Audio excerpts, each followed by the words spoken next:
Hello అండి. అందరికీ నమస్కారం. ఈరోజు మనం తెలుసుకోబోయే కథ పేరు 3 తరాలు. ఈ కథని రచించిన వారు పంగులూరి కృష్ణప్రసాద్ గారు. ఈ ఛానల్‌ని మీరు గనక ఫస్ట్ టైమ్ చూసినట్లయితే లైక్ చేసి, షేర్ చేయండి, సబ్స్క్రైబ్ చేయండి, ఇంకా కామెంట్ కూడా చేయండి.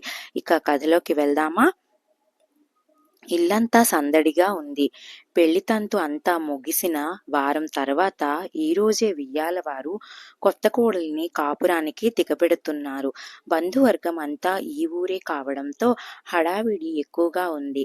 ఇంటికి వచ్చిన స్నేహితులను, దగ్గరి బంధువులను పలకరిస్తూనే ఏర్పాట్లన్నీ చేస్తోంది వసంత. వియ్యాలవారిని రిసీవ్ చేసుకోవడానికి భర్త రమేష్ స్టేషన్కి వెళ్ళాడు.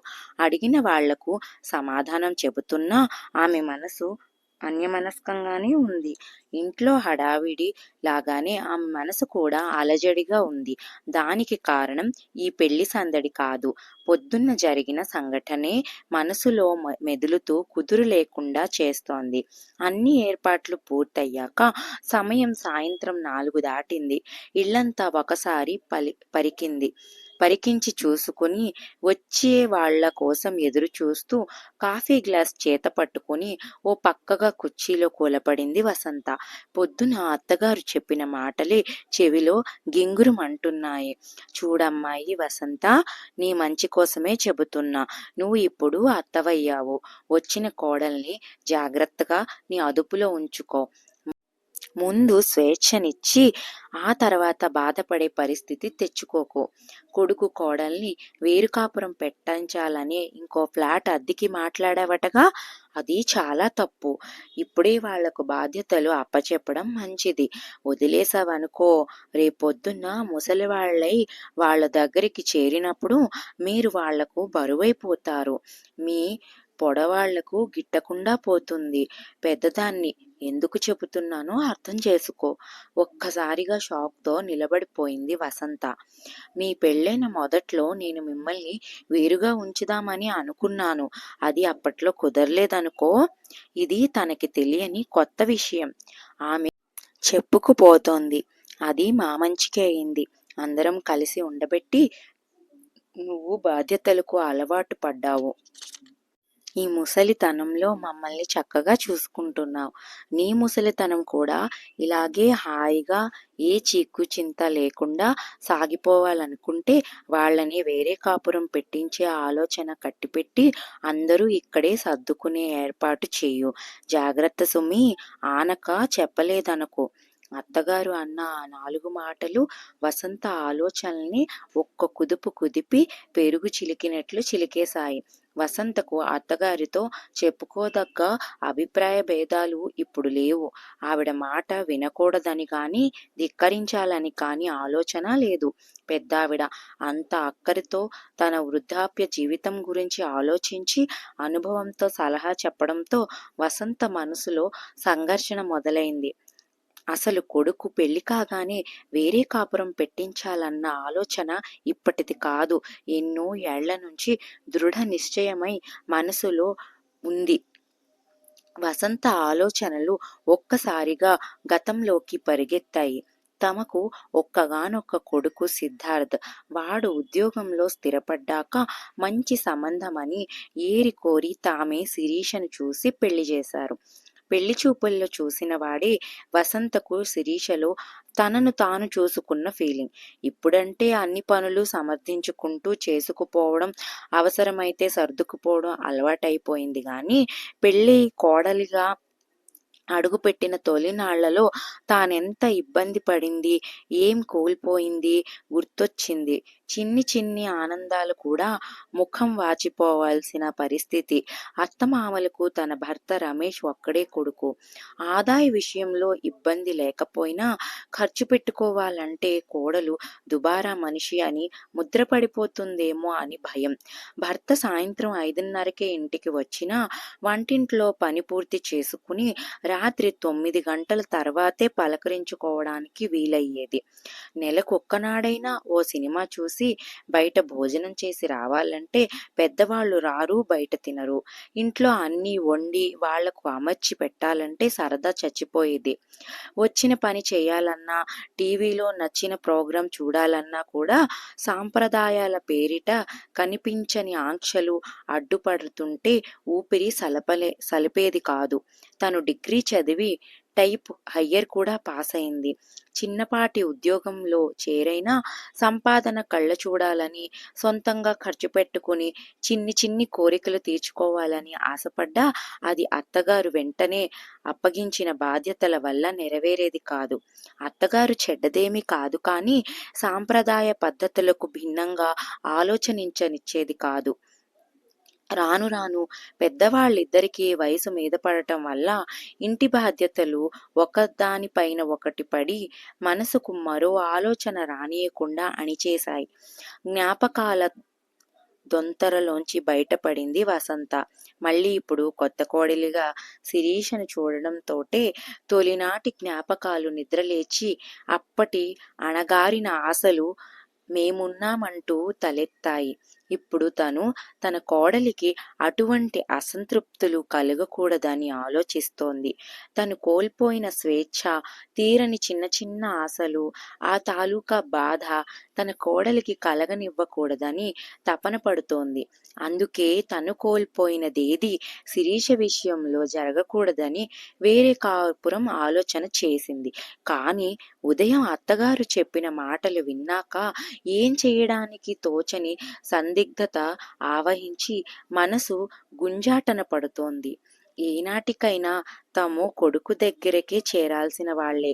ఇప్పుడు వాళ్ళని ఒంటరిగా ఉండనిస్తే రేపొద్దున తమ బాధ్యతలు తీసుకోవడానికి సిద్ధపడతారా? కొన్నాళ్లైనా స్వేచ్ఛగా మమ్మల్ని ఉండనిస్తే ఆ తర్వాత ఎలాగూ బాధ్యతలు తప్పవు, సంతోషంగా స్వీకరిస్తాం కదా అని అప్పట్లో తను అనుకునేది. ఇప్పుడు మూడో తరం శిరీష కూడా అలానే ఆలోచిస్తుందా? లేక వేరే కాపురం తర్వాత అత్తగారు చెప్పినట్లు తమ బాధ్యతను బరువు అనుకుంటుందా? ఇప్పుడు విడి కాపురం పెట్టించాలా వద్దా? కోడలి పాత్ర నుంచి అత్తగారు కాగాని నేను స్వార్థంగా ఆలోచిస్తున్నానా అంటూ తనని తాను ప్రశ్నించుకుంది. సమాధానం అవును అని వినడానికి మనస్కరించక ఆలోచనలు తీవ్రంగా కుదిపేస్తూ ఉంటే గట్టిగా తల విదిలించింది. ఇంతలో కోడలు వాళ్ళు రానే వచ్చారు. వారికి సాదరంగా స్వాగతం పలికి కావలసిన వసతులు సమకూర్చే పనిలో మునిగిపోయింది. పలకరింపులు, బహుమతులు ఇచ్చిపుచ్చుకోవడం, అన్ని రకాల పరామర్శలు ముగిశాయి. భోజనాలు ముగించి ఎవరికి వాళ్ళకి పడకలు ఏర్పాటు చేసేదాకా ఊపిరి పీల్చుకోవడానికైనా వసంతకు తీరిక దొరకలేదు. ఆ కాస్త సమయం ఆలోచనలు మరిచింది. కానీ కాస్తంత వీలు చిక్కగానే మళ్ళీ ఆలోచనలు ముసిరాయి. స్వార్థం, కర్తవ్యాల మధ్య ఎటూ తేల్చుకోలేక తెగిన దండలోని పూసలలాగా చిందరవందరగా ఉన్న ఆలోచనల్ని భర్త ముందు పరిచింది. అసలు ఇది సమస్యే కాదు తేల్చేశాడు భర్త రమేష్. తెల్లబోయింది వసంత. పొద్దుటి నుంచి మనసులో జోరీగల్లా ముసిరేస్తున్న ఆలోచనలను అంత తేలిగ్గా తీసిపారేశాడు. తనెప్పుడూ ఇంతే, ఏదీ సీరియస్గా తీసుకోడు అనుకుంది. ఇందులో ఎవరిదీ తప్పు కాదు. అమ్మ చెప్పింది నిజమే. నువ్వు కోల్పోయిన చిన్నపాటి స్వేచ్ఛను నీ కోడలికి ఇద్దామనుకున్న నీ ఆలోచన సబబే. ప్రతి ఆడపిల్ల తన భర్తతో కొద్దిపాటి స్వతంత్రంగా, స్వేచ్ఛగా, ఏకాంతంగా గడపడానికి సమయం ఉండాలనుకోవడం తప్పు కాదు. కానీ అందుకోసం వాళ్ళు బాధ్యతల్ని వదిలేసి ఒంటరిగా ఉండడానికి ఇష్టపడతారని మనం అనుకోవడం, వాళ్ళ ఆలోచనలను, అభిప్రాయాలను తెలుసుకోకుండా మన ఆలోచనలను వాళ్ళ మీద రుద్దడం ఈ తరాన్ని అవమానించడమే అవుతుంది. కాదంటావా? ఒక్కొక్క పూసని సూది దారంతో దండలా గుచ్చుతున్నట్లుగా నెమ్మదిగా చెప్పుకుపోతున్నాడు. అప్పట్లో మనకు అంత పరిపక్వత లేదు. ఆ మాటకొస్తే ఆ వయసులో ఉండే అవకాశం కూడా తక్కువే. అందువల్ల నీ ఇబ్బందికి ఆ రోజు పరిష్కారం దొరకలేదు. ఇప్పుడు అది సమస్య నీ కోడలికి రాకూడదని ఆలోచించడం మంచిదే కానీ జాగ్రత్తగా ఆలోచించు. నీకే కాదు, ఏ కోడలికైనా అసలు సమస్య స్వేచ్ఛ లేకపోవడం కాదు, స్నేహం లేకపోవడం అని నా భావన. దాన్ని స్వేచ్ఛ లేదు అని భావించి వేరే కాపురమే అందుకు పరిష్కారం అని నువ్వు అనుకుంటున్నావు. కానీ ఇంట్లో ఉన్న అత్తగారు కోడలితో స్నేహం చేయకపోవడమే అసలు సమస్య. మా అమ్మ నీతో స్నేహం చేయలేదు. అందువల్ల బాధ్యతలు బంధనాలై నీకు స్వేచ్ఛ కావాలనిపించేది. ఆ తప్పు నువ్విప్పుడు సరిచేయు. కొత్త ఇంట్లో తెలియని మనుషుల మధ్య అడుగుపెట్టిన కోడలికి నువ్వు స్నేహితురాలిగా ఉండు. తన అభిరుచులు అలవాట్లు తెలుసుకో. ఆశలు ఆశయాలు పంచుకునే అవకాశం ఇచ్చి మంచి ఆలోచనలు ప్రోత్సహించు. అలా ఉంటే ఏ కోడలు విడిపోయే స్వేచ్ఛ కోరుకోదు.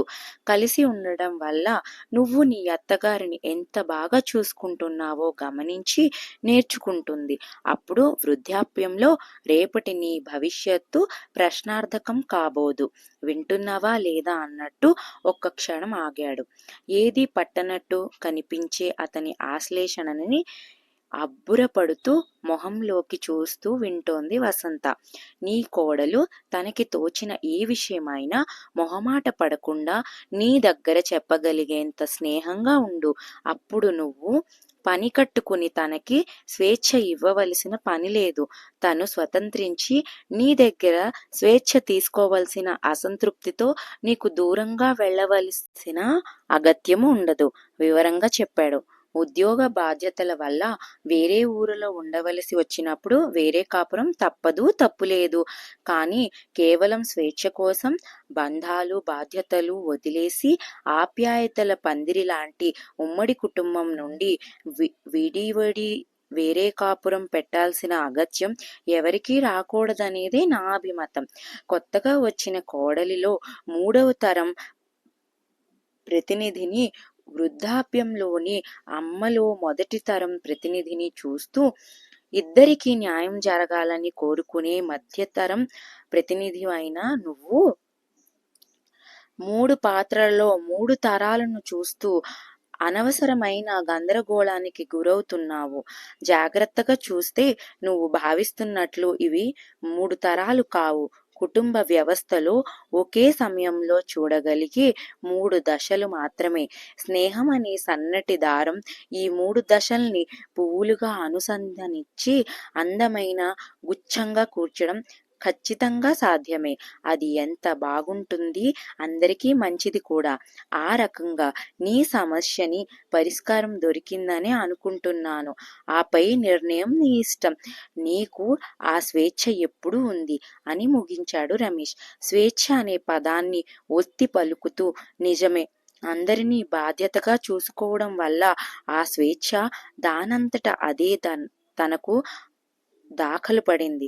భర్త చెప్పిన పరిష్కారం విన్నాక వసంతకు కర్తవ్యం బోధపడి మనసు తేలికైంది. కోడలితో రేపటి స్నేహాన్ని గురించి ఆలోచిస్తూ వేరే కాపురం ఆలోచనని మనసు నుండి తుడిచేసి ప్రశాంతంగా నిద్రలోకి జారిపోయింది.